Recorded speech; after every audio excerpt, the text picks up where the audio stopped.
depuis, je crois, ça fait troisième émission, je pense, que nous avons abordé le thème qui était proposé sur l'influence des alliances ancestrales maléfiques sur la foi des chrétiens.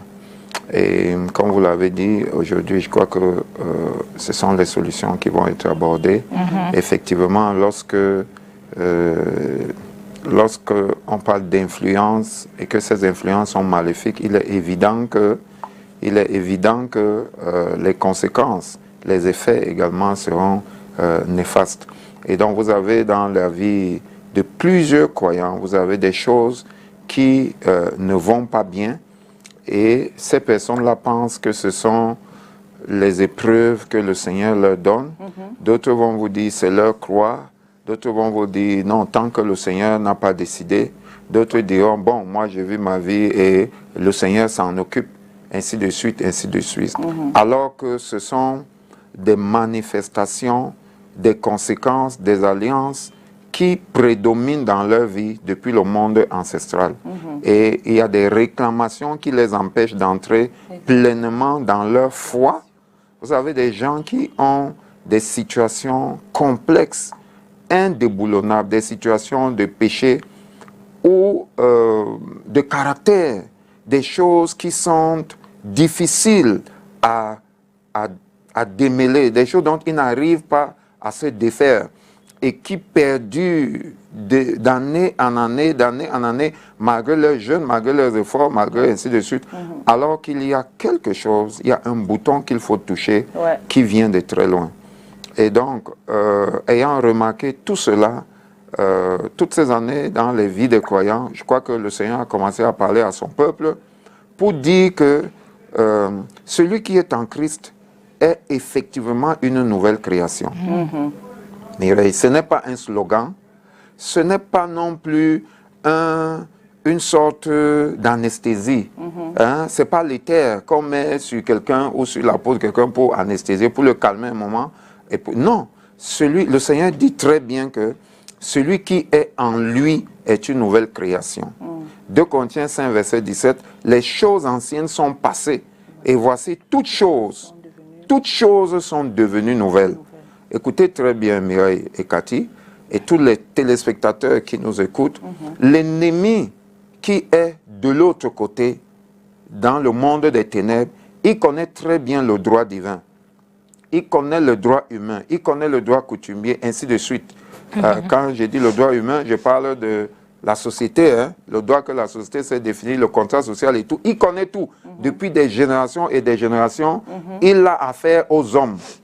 D'ailleurs, il a atterri de ce côté-ci depuis des millénaires. Et donc, il connaît très bien l'homme. Donc, ce qui se passe, c'est qu'il agit sur les vies des hommes de 2 manières principales. C'est-à-dire par droit légal et par usurpation. Par droit légal et par usurpation. Qu'est-ce que nous attendons par droit légal? Le droit légal, c'est que quelqu'un a obtenu légalement la position qu'il occupe, ou alors la chose qu'il possède, ou alors le bien qu'il manipule. Vous ne pouvez pas venir lui dire du jour au lendemain de déposer les clés et de s'en aller, parce qu'il a un droit légal qu'il peut brandir.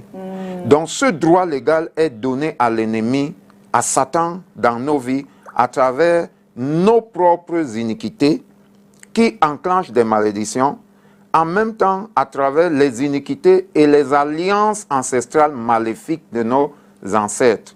Les choses dans lesquelles ils sont entrés quand nous n'étions pas du tout conscients. Donc c'est ce qui octroie à l'ennemi, au monde des ténèbres, le droit légal pour agir dans nos vies, à cause du lien de sang. Parce que celui qui est né de la chair est de la terre. Ce qui est né de Dieu est de Dieu. Ce qui est né de la chair est chair.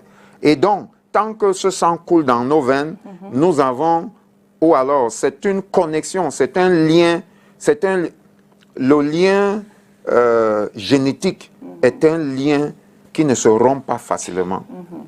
D'ailleurs, il ne se rompt même pas. Il faut tout simplement le contrôler. Donc ça, c'était le droit légal. Deuxièmement, il y a ce qu'on appelle l'usurpation. C'est-à-dire quoi? C'est-à-dire l'ennemi, il agit dans les vies des gens par usurpation. C'est un malhonnête, c'est un hors-la-loi. Écoutez, il ne respecte même pas Dieu, il ne respecte pas la parole de Dieu, il ne respecte pas la loi de Dieu. Et donc, lorsque Dieu a promulgué une loi, lorsque Dieu a édicté des thèmes, des principes de vie, celui qui ne les respecte pas en premier, c'est le diable. Et donc, peu importe que le Christ vous ait libéré à la croix, écoutez très bien, peu importe que 2 Corinthiens 5, verset 17 soit vrai et réel, lui, il se met en porte-à-faux avec tout ce que Dieu fait. Donc, malgré le fait que vous soyez libre, il va s'assurer qu'il vous intimide. Il va s'assurer de vous séduire, de vous tromper pour que vous ne réalisiez pas que vous êtes libre. Et donc, il vous garde dans une sorte de torpeur, dans une sorte de léthargie, avec des armes parmi lesquelles la peur, l'ignorance, l'intimidation et un certain nombre d'autres choses qu'il manipule très bien pour garder les chrétiens dans la dépendance à ces influences. Oui. Donc, écoutez très bien, lorsque nous sommes donc chrétiens et que ces leviers-là ne sont pas chacun utilisés de notre part pour rééquilibrer les choses dans le monde spirituel, nous allons subir les affres de ces alliances ancestrales maléfiques. Oui. Donc, étant entendu que toute chose étant égale par ailleurs, bien que, même s'il n'existait pas des alliances ancestrales maléfiques quelque part, l'ennemi s'insurgerait toujours contre le progrès spirituel, le progrès social, le progrès, ainsi de suite, l'épanouissement mental des chrétiens. Soyons très conscients de ces choses. Donc, les solutions, c'est quoi? Les solutions, c'est quoi? Pas à pas. Première chose, il faut une prise de conscience de ce qui arrive, de la situation. Ayant fait un état des lieux spirituels, certains parlent d'une cartographie spirituelle de notre famille ou de notre environnement social. Nous pouvons prendre conscience des différents points sur lesquels il faut travailler, des différents aspects, les différents domaines de nos vies que nous avons identifiés comme étant problématiques, comme ne correspondant pas à la volonté de Dieu dans notre vie.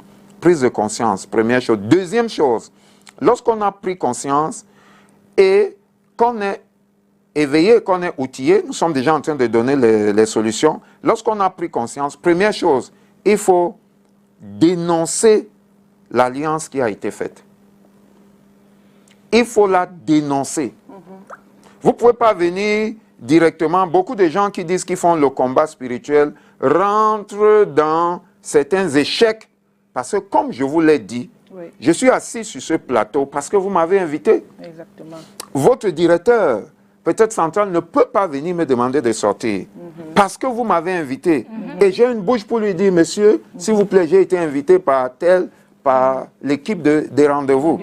Vous comprenez? C'est ce qu'on appelle le droit légal. Donc, je peux parler, je peux m'exprimer. Vous comprenez? Oui. Donc, voilà. Et donc, la première chose, c'est qu'il faut dénoncer l'alliance qui a été faite. Lorsque vous êtes au courant de cette chose, il faut dénoncer, première chose, pardon, c'était la deuxième chose, après la prise de conscience. Il faut dénoncer, il faut renoncer à ce qui a été fait. La troisième chose, c'est qu'il faut annuler ce qui a été fait. Donc, première chose, on prend conscience. Lorsqu'on a pris conscience, deuxième chose, on dénonce ce qui a été fait. Troisième chose, on renonce. Et puis, quatrième chose, on annule. Vous ne pouvez pas, je le répète, venir annuler quelque chose si vous n'avez pas fait le parcours. Parce que Satan va vous dire que vous ne pouvez pas annuler, vous perdez votre temps, j'ai le droit. Imaginez-vous que le Cameroun ait une alliance. Regardez, je prends encore l'exemple du Tchad. L'actualité nous a présenté la situation selon laquelle notre pays voisin, le Tchad, a demandé à renoncer à ses relations militaires telles qu'elles étaient conclues auparavant avec la France. La première chose, c'est qu'il y a eu certainement un parcours diplomatique où certaines choses ont été, on a pris conscience qu'il y a des choses qui ne vont pas bien dans notre relation. Ensuite, on les a dénoncées en les nommant, en disant que non, ça, nous ne voulons plus de ça. Ensuite, on renonce. Quand on a renoncé, on peut donc dire maintenant qu'on annule ces choses pour passer à autre chose. Et le travail spirituel qui est fait à ce niveau, chers téléspectateurs, est fait sur la base de l'alliance, si vous voulez, de l'autel de la croix à Golgotha. Parce que ce que le Christ a accompli sur la croix de Golgotha était divin. Et cela concernait toutes les générations des hommes sur la terre. Ce n'était pas pour les Juifs. Ce n'était pas seulement pour les Juifs, non. Ça concernait tout le monde. La preuve, c'est que ça marche aujourd'hui chez nous. Ça marche sur nos vies. Nous avons eu à aider, à accompagner plusieurs personnes dans ce processus de délivrance dont nous vous parlons. Des gens qui avaient des liens, des interdits dans leur vie. Et nous avons vu la main de Dieu prendre le dessus, comme je dis, sur la base, sur la plateforme de l'accomplissement de Christ à la croix. Parce que Jésus a payé le prix pour la liberté des hommes, pour que les chaînes soient brisées, pour qu'ils sortent de l'esclavage. Bien sûr, quand on parle de liberté, c'est qu'on sort d'un esclavage. Donc l'œuvre, je ne vais pas rentrer dans tous les détails, je voudrais simplement dire que l'œuvre magnifique, merveilleuse, accomplie par le Christ à la croix, nous permet aujourd'hui, par son sacrifice d'expiation, étant livré comme la rançon que Dieu a payée pour notre liberté, nous permet aujourd'hui d'obtenir la liberté de n'importe quelle alliance maléfique, qu'elle soit ancestrale, occulte, ou occultiste ou n'importe quoi. Le sang de Jésus nous permet de briser ces alliances et de vous renvoyer libre.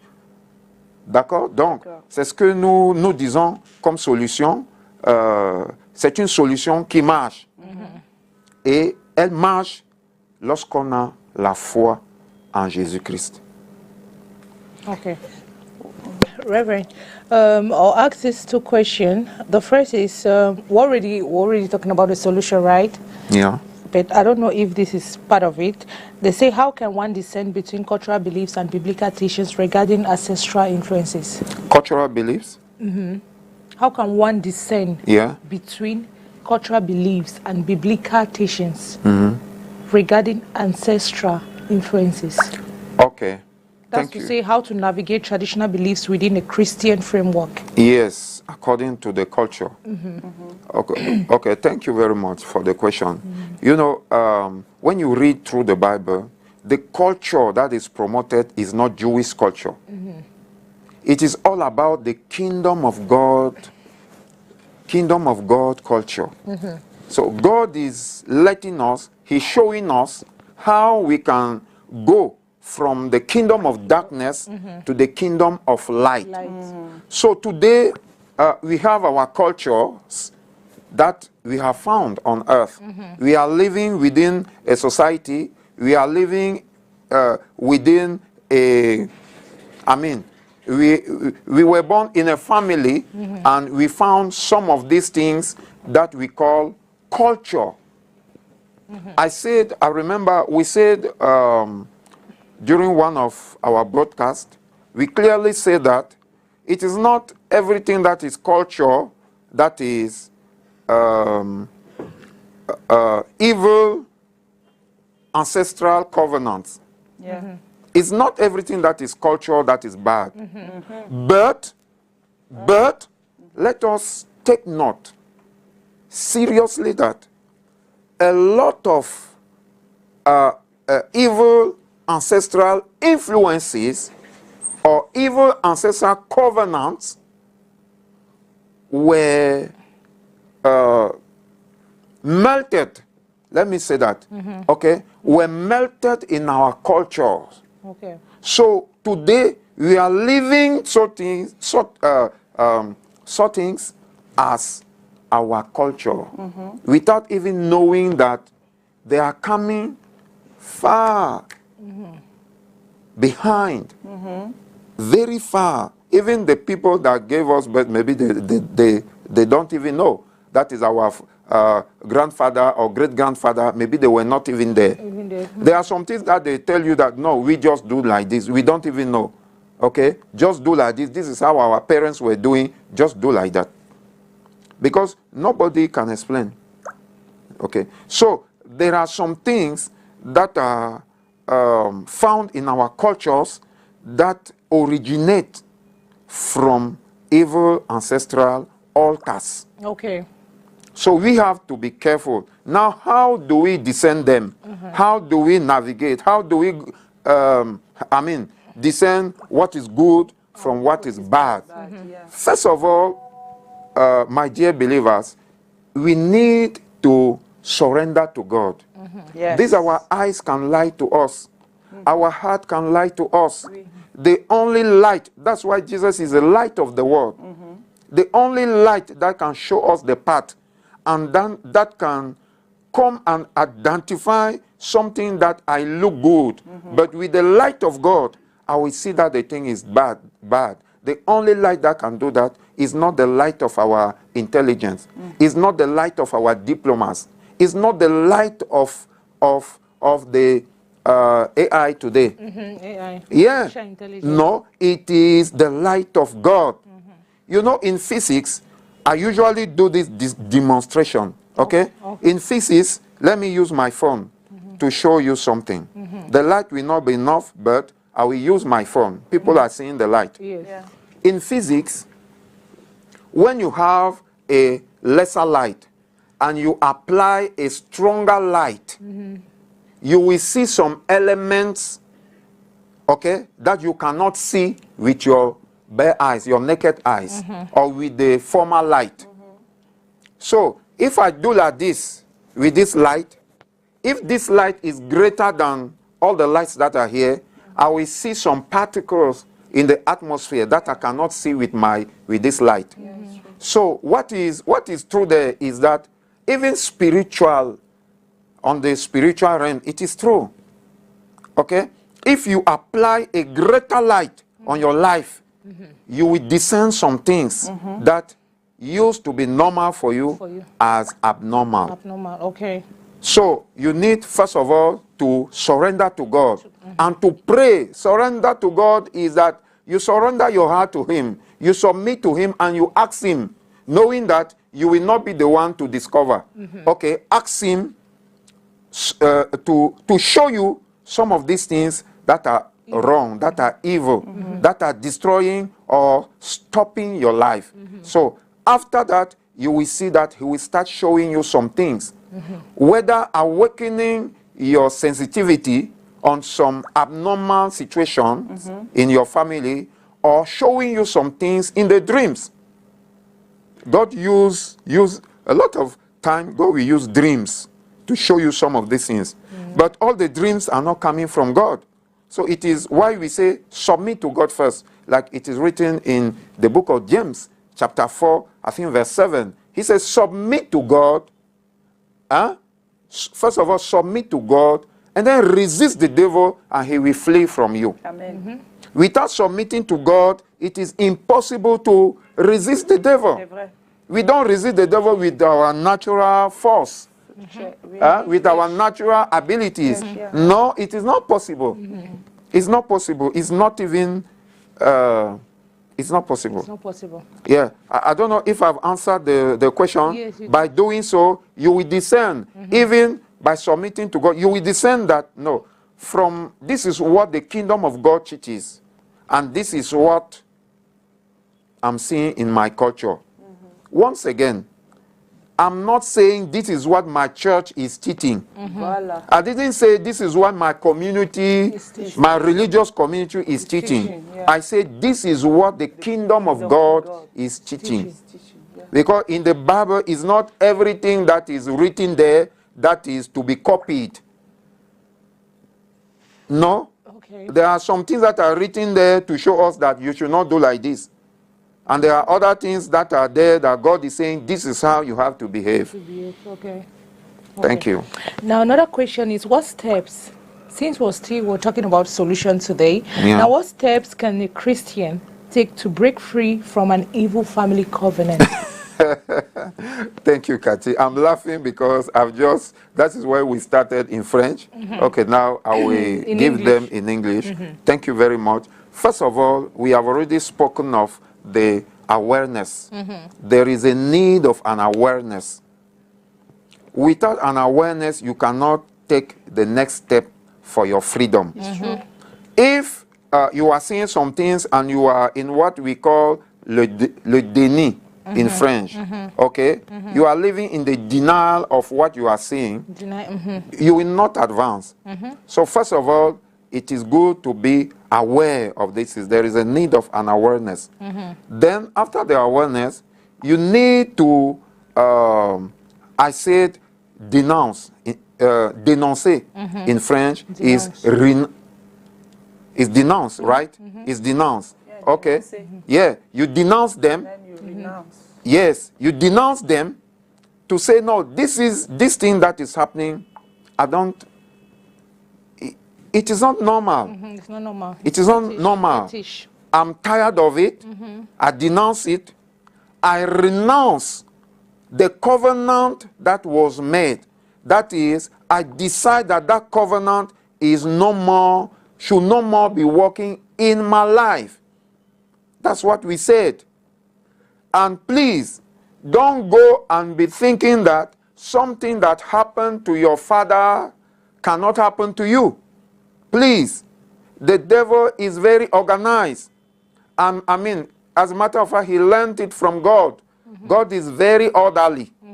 He goes from father to son, and then from son to grandson, and so on and so forth. So, as you have denounced, you renounce, and then you can be able to chase the devil out. To break the covenant, and to say, in the name of Jesus, I am breaking this covenant that is evil based on the covenant of God, based on the altar, the work that Christ did on the altar for me to be, on the altar of cross, of the cross, for me to be free. That is the base point. That is where we go. That is where we go from breaking the evil covenants. Please, don't try to stand on your own righteousness. No, the Bible says that our righteousness is just like a filthy garment. It is useless for you to say, no, I've been in the faith for so and so years. I have been living a life of sanctification. I'm not doing this, I'm no more doing that. Look at those people that are living like this. This is what is happening to them. And me, this is happening to me. Don't go with such a language before God. You will fail. In fact, he will not even listen to you. Oui, mais est-ce que ce n'est pas forcément les paroles de découragement, parfois quand on vit des situations assez complexes, compliquées, la frustration qui nous pousse à souvent dire j'essaie de vivre une vie comme ça, pourquoi, à se poser la question le pourquoi ceci nous arrive. Je suis d'accord. Je suis simplement en train de dire, Mireille, si tu permets, le fait qu'on soit frustré ne nous dédouane pas de notre erreur. D'accord. Nous avons souvent dit ici que le monde spirituel s'accommode très mal de l'ignorance. Alors, quelqu'un qui pense que parce qu'il a vécu une vie de chasteté depuis tel nombre d'années, il ne court plus les femmes, il ne va plus chez les hommes, il vit dans la sanctification, il ne ment plus, il ne vole plus, il ne fait plus ci, il ne fait plus ça, alors les choses doivent s'accomplir dans sa vie. Je dis non. Et la Bible dit également non. Pourquoi? Parce que ça, c'est le légalisme. Ok.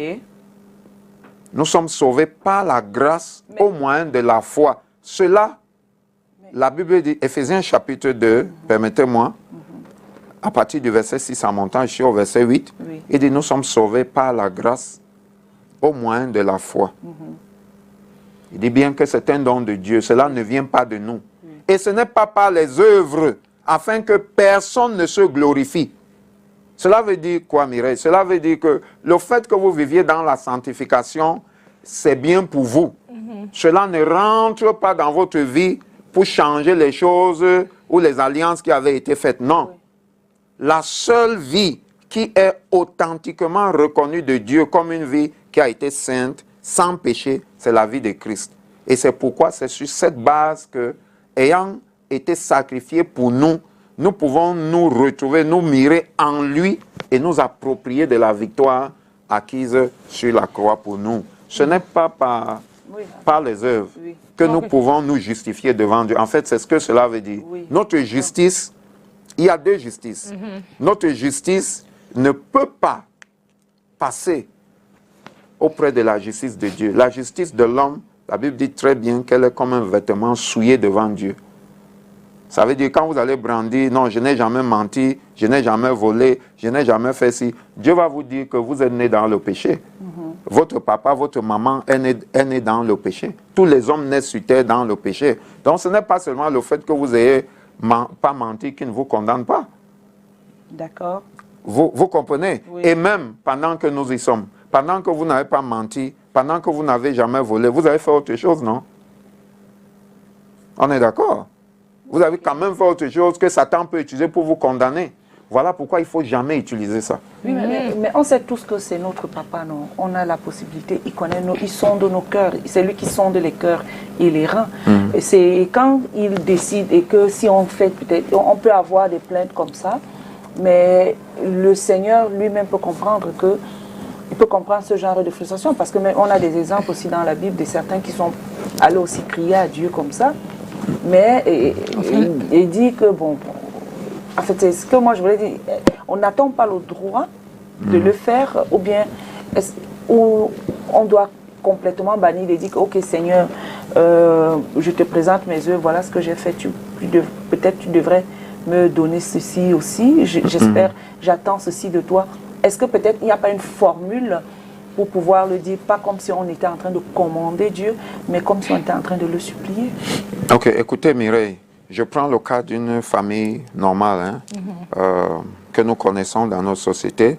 Est-ce que dans votre famille, dans votre maison, un enfant va dire à son père que son père doit l'aimer parce qu'il lave toujours les assiettes?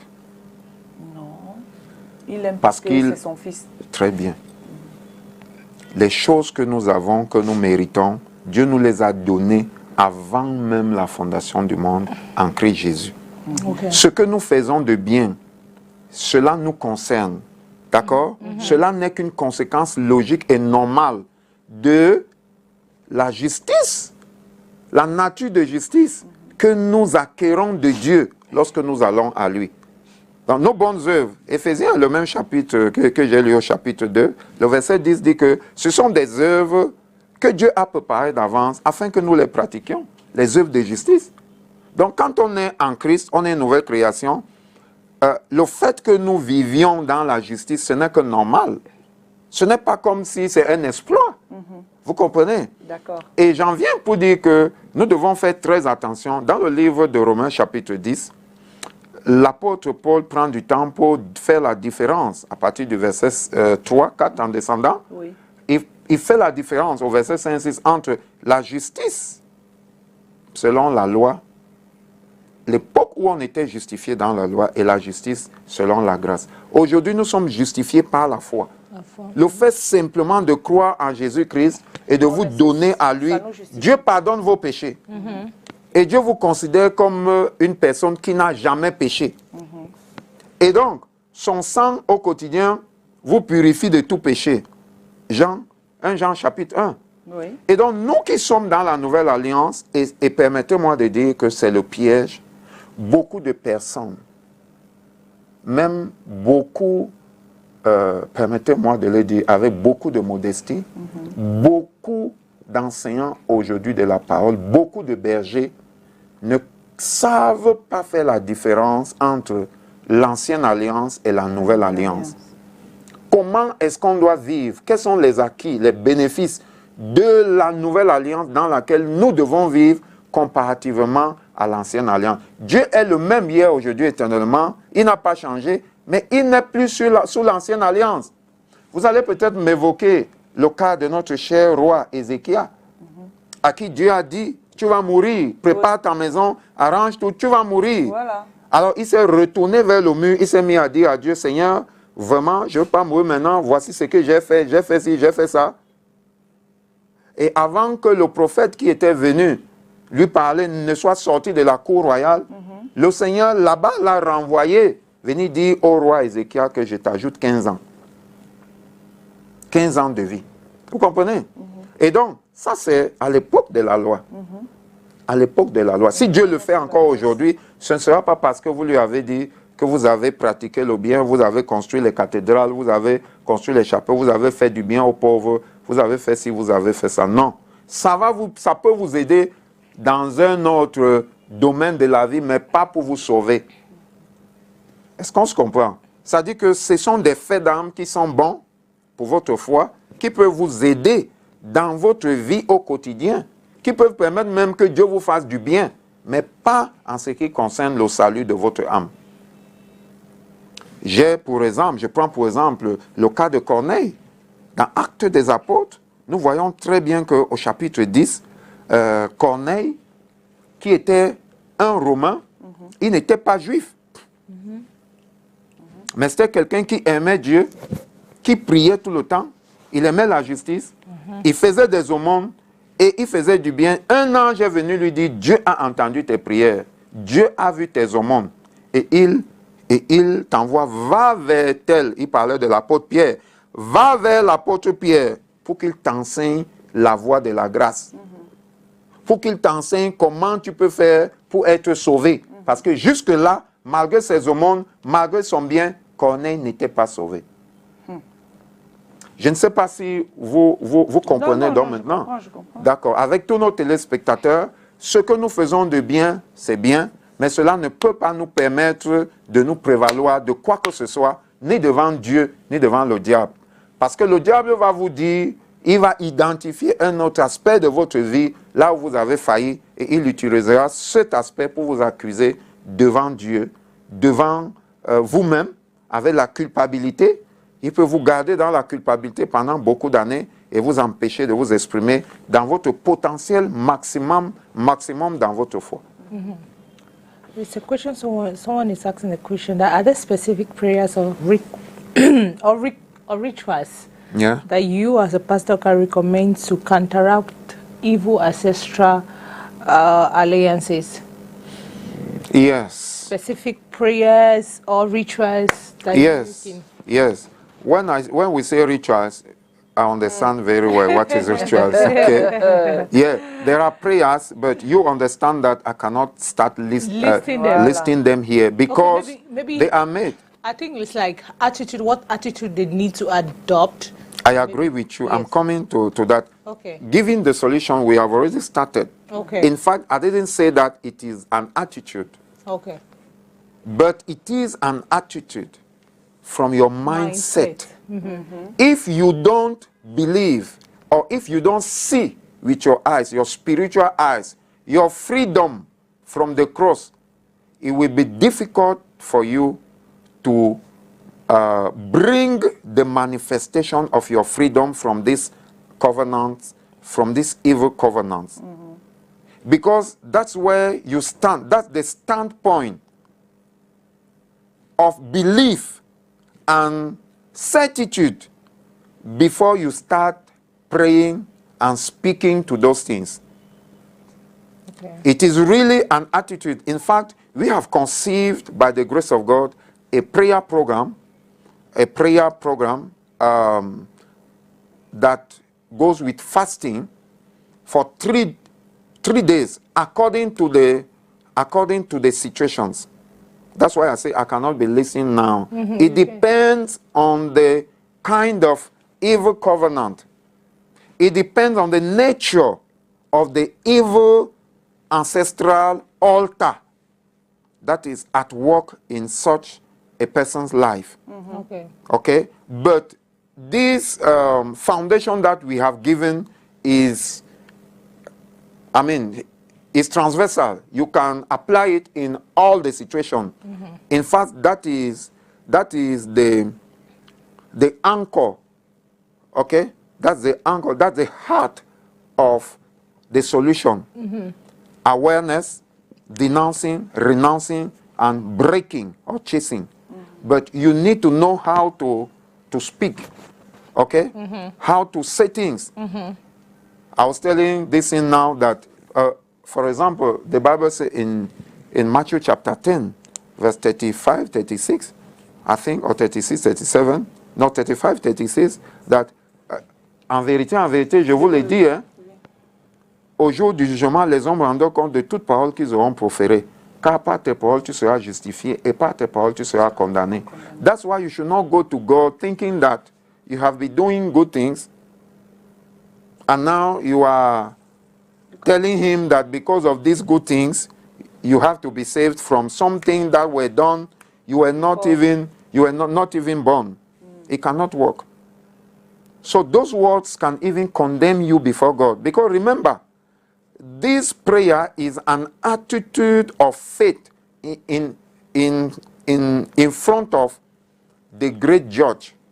That is God. God is the judge. And the prosecutor is the devil. He's the one accusing you. And then you need a lawyer, an advocate, which is Jesus, the blood of Jesus. That is the image. And then as you are standing there, you cannot be saying things that can even condemn you. No, you can only go from what he has done from the cross to save you, because his blood is there. Remember, when he resurrected, he told Mary, don't touch me. Don't touch me. I have to go and show myself to my Father. That is when he went with his blood to bring the blood in the spiritual temple of God there. That's why his blood is there. His blood is still there. His blood will still be there in front of God to be speaking on behalf of those that believe in him. Because that's why he was sacrificed. Yeah. Okay. Ok, donc juste rappeler que vous pouvez envoyer vos messages. Hein, donc je crois qu'aujourd'hui on est dans les solutions. On se rend compte que ces solutions-là, ça demande, et c'est le dernier jour.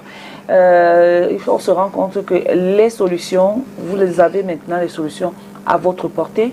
Raison pour laquelle vous pouvez prendre maintenant, savoir ce qu'il faut faire entre dénoncer, renoncer et puis maintenant annuler. C'est beaucoup d'étapes à suivre contre les alliances qui ont été faites, même quand nous n'étions pas nés. Donc, on sait déjà qu'il y a des choses qui s'étaient passées par le passé.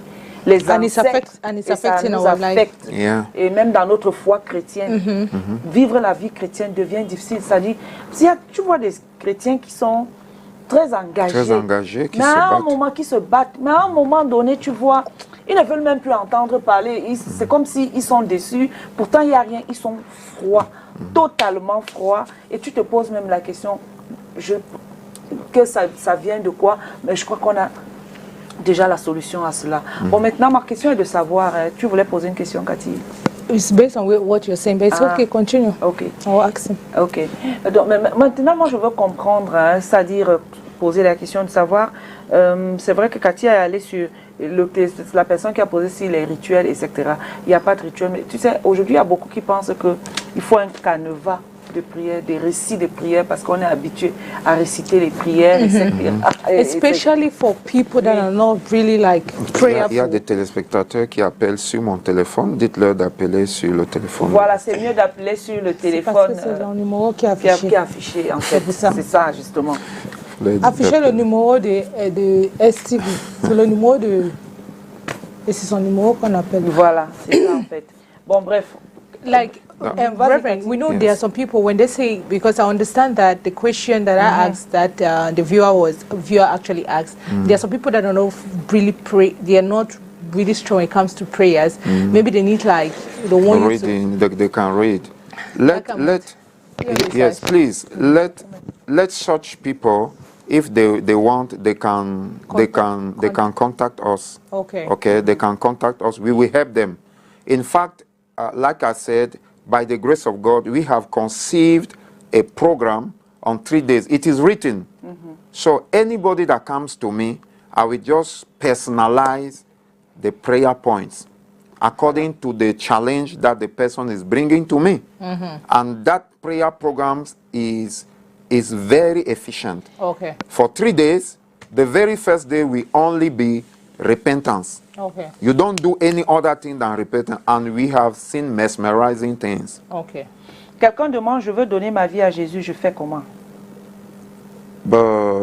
Que la personne nous contacte juste après l'émission. Si quelqu'un qui appelle, je ne sais pas si ça va se passer, je ne sais pas.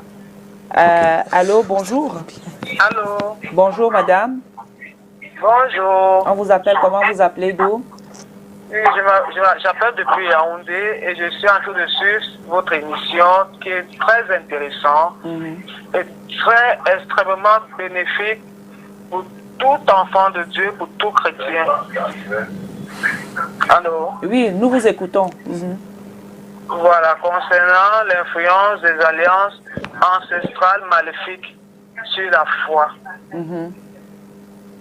Je m'appelle Madame Tchefa Claudine et je suis née, je sors d'une famille de la chefferie.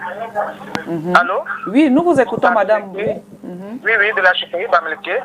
Et vous pouvez imaginer toutes les alliances en tant qu'un enfant qui sort d'une chefferie.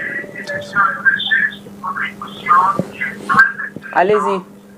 Oui, alors voilà. Et quand j'ai cru, avant de croire, j'avais été consacré comme successeur de ma grand-mère, qui était la mère du chef.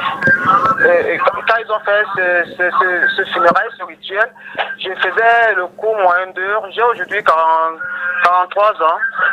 Donc vous pouvez imaginer, j'étais vraiment petite, ignorante, innocente. Et c'est moi qu'on avait choisi comme successeur de ma grand-mère, qui est la femme la mère du chef. Voilà. Et quand j'ai grandi, ma vie était comme si j'étais enchaînée, quoi. Donc, tout ce que je faisais, je me sentais toujours comme s'il y a quelque chose qui me retient, comme s'il y avait quelque chose. Et quand j'ai grandi, après la mort de mes parents, ma vie n'allait pas vraiment comme je voulais, malgré tout ce que mon papa avait laissé comme héritage. Chaque fois, il fallait que j'aille au village faire ceci, verser l'huile, et quelque temps après, les choses avaient l'air d'aller. Après quelque temps, les choses n'allaient plus, donc tout le temps, j'étais comme s'il fallait que je sois constamment au village. Et une fois comme ça dans le cœur, j'ai dit, moi je vais donner ma vie à Christ. J'ai commencé à aller à l'église. Et après un temps, j'ai dit, mais pourquoi? Quand on connaît la Sainte Seine, je ne connais pas parce que je n'étais pas baptisé. J'ai dit, mais pourquoi je ne prends pas la Sainte Seine? Je me suis engagé à aller au catéchisme et après j'ai commencé à prendre la Sainte Seine. Mais malgré tout ça, les choses n'allaient pas vraiment bien, mais ça s'améliorait. Un jour, j'avais l'habitude de suivre trop les émissions chrétiennes dans les radios. Et là, je suivais une émission, on appelait ça pasteur, j'ai un problème. Et quand les gens appelaient, le pasteur leur relatait leurs soucis et tout. Et puis bon, j'ai aussi appelé à ma petite sœur pour essayer de voir si le pasteur pouvait dire quelque chose nous concernant.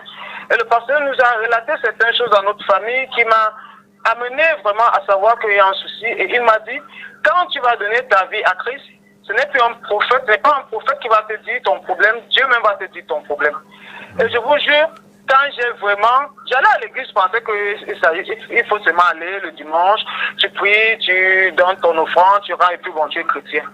Jusqu'à ce que j'accepte Christ vraiment et que je passe par une cuite d'âme où on m'a fait part de toutes ces choses, des alliances familiales et tout, ancestrales. Quand j'ai prié, je vous jure, ma vie n'a plus jamais été la même jusqu'aujourd'hui. Jusqu'aujourd'hui, ma vie n'a plus jamais été la même. Et j'ai décidé à partir de ce jour de ne plus jamais faire des choses qui se passaient au village, les traditions, les rites, les versets, les huiles sur les crânes. Je suis chrétien depuis plus de 13 ans aujourd'hui sans plus jamais faire ça. Et ma vie va de gloire en gloire. Et je bénis le pasteur pour cet enseignement parce que tu peux être chrétien et demeurer captif à ces alliances. Satan est trop méchant et rusé vérité. C'est-à-dire que quand tu penses qu'aller à l'église suffit, tu peux être, quand tu suis genre de chrétien, elle est très contente parce que tu ne peux pas jouir de la bénédiction de Dieu véritablement, jusqu'à ce que tu dénonces et tu te sépares véritablement de ces choses. Donc vraiment, c'est une vérité spirituelle que les chrétiens doivent je ne peux pas vous raconter tout parce que ça va prendre toute la journée. Et pendant ce temps, dans les songes, Dieu m'a révélé les choses que je crois pas qu'un prophète pouvait voir. Des alliances, des cercles, des trucs. Quand je me levais souvent de mon lit le matin, je me regardais, je me demandais si c'était encore moi qui vivais. Donc vraiment, c'est une vérité que si les enfants de Dieu commencent à pratiquer ces choses et à mettre leur vie en ordre selon la parole de Dieu, je crois que même ce pays va changer. Parce que Dieu est puissant. Et il veut seulement qu'on marche à la vérité. Merci beaucoup. Merci d'avoir appelé. Merci. Absolument. Voilà. Voilà une téléspectatrice qui appelle depuis Yaoundé. Et là maintenant, celui qui demande comment faire pour donner, je veux donner ma vie à Christ, je fais comment? Nous avons dit qu'à cause du temps vous pouvez lui passer mon contact. J'ai également mon téléphone qui crépite là. Je pense que nous allons devoir je suis une enfant de Dieu né de nouveau et bien le Seigneur Jésus-Christ pour cet enseignement sur l'influence des alliances ancestrales maléfiques sur la foi. Nous ne pouvons pas être des chrétiens épanouis sur tous les plans si nous ne connaissons pas ces choses et savoir nous séparer. C'est Claudine, c'est Madame Claudine Tufa qui vient d'appeler, qui a envoyé ce message. Bref. D'accord. Mireille, vous savez, il est déjà temps. Nous avons dit la semaine dernière il était grand besoin que l'évangile soit adapté aux réalités des cultures ou alors des zones vers lesquelles elle se trouve. Quand on dit adapté, ce n'est pas que c'est l'évangile qui doit changer, non, mais nous sommes appelés à vivre l'évangile en fonction de nos réalités. Nous avons reçu des messages ici ou une évangélisation qui faisait penser aux gens que non, le chrétien ne peut pas avoir des problèmes, il ne peut plus avoir des problèmes ancestraux ou des liens qui le dérangent ou des réclamations. En réalité, Jésus nous a libérés et comme le salut, c'est lorsque vous prenez conscience que Jésus est mort pour vous à la croix, pour vous libérer, que vous allez recevoir le salut, le pardon de vos péchés et vous serez libre. D'accord, ok.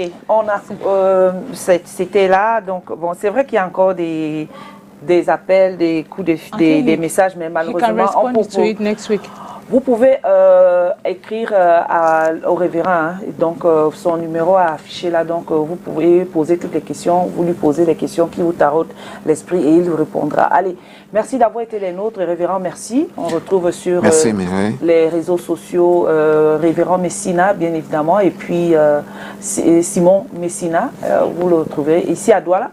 Il est du côté de Deido, à la rue des Pavés, Shanghai. Allez. Demain is another day. Tomorrow is another day. Voilà. And it's Friday. Et vendredi, en tout cas. On se retrouvera vendredi encore pour la dernière de la semaine. Restez en compagnie des programmes de STV. Dieu vous bénisse. Ciao, bye bye.